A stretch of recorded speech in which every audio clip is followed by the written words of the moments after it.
y'all, and welcome back to Lennon Creek Farm.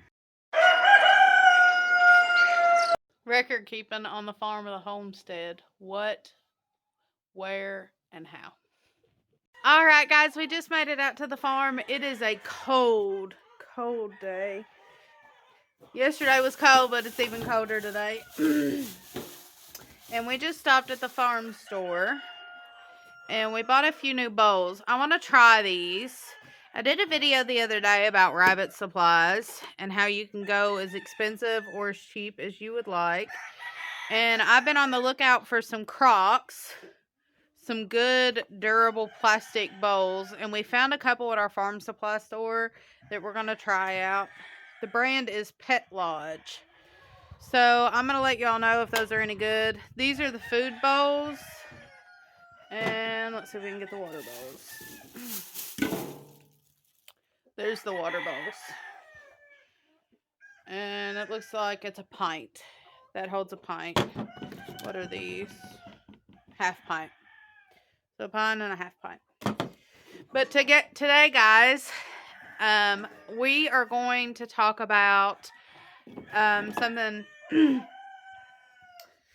that I think is important, and that I think a lot of times when we start a homestead, we don't really think about.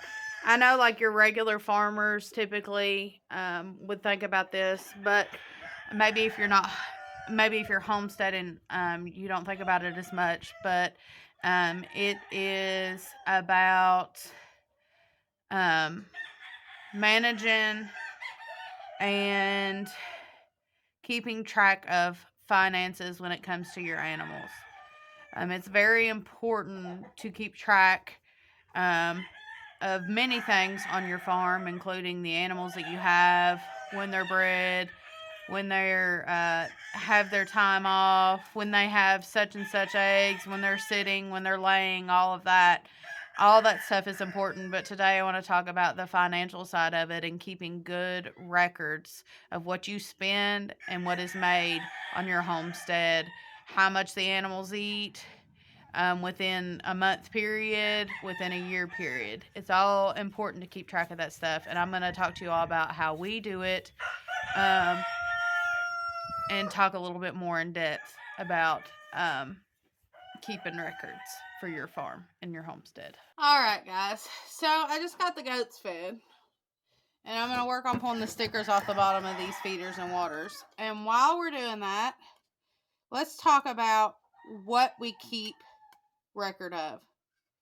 So the very first thing I'm going to tell you is anything you buy, feed, water cups, equipment, tractor parts, if you have a farm truck, things that you do to the farm truck, gas that's spent on the farm truck, gas that's spent on your tractor, any equipment that you buy, anything, cages, hay racks, water buckets, anything.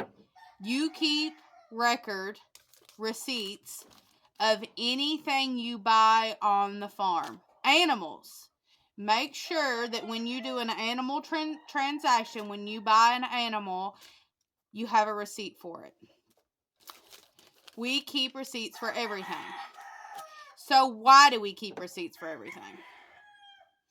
Well, firstly, we keep receipts for everything for tax reasons.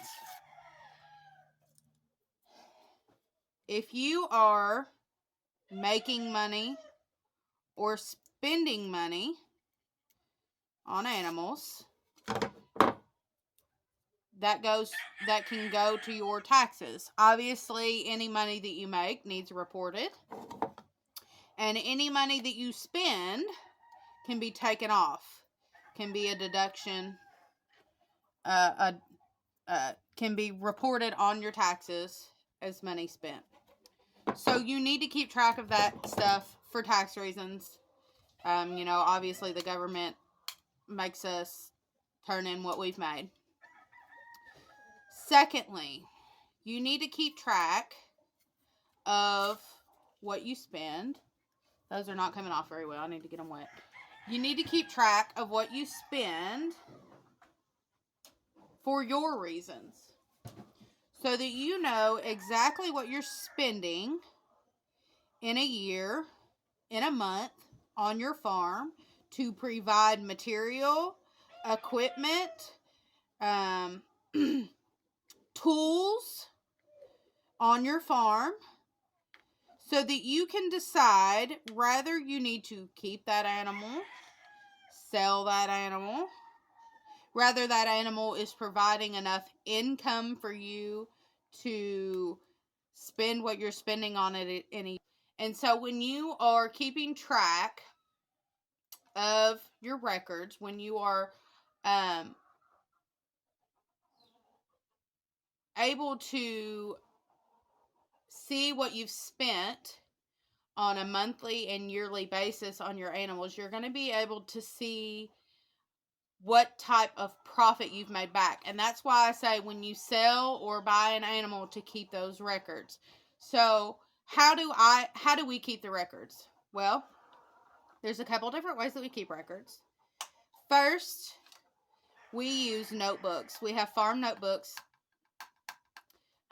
for each category of animal: goats, rabbits, chickens.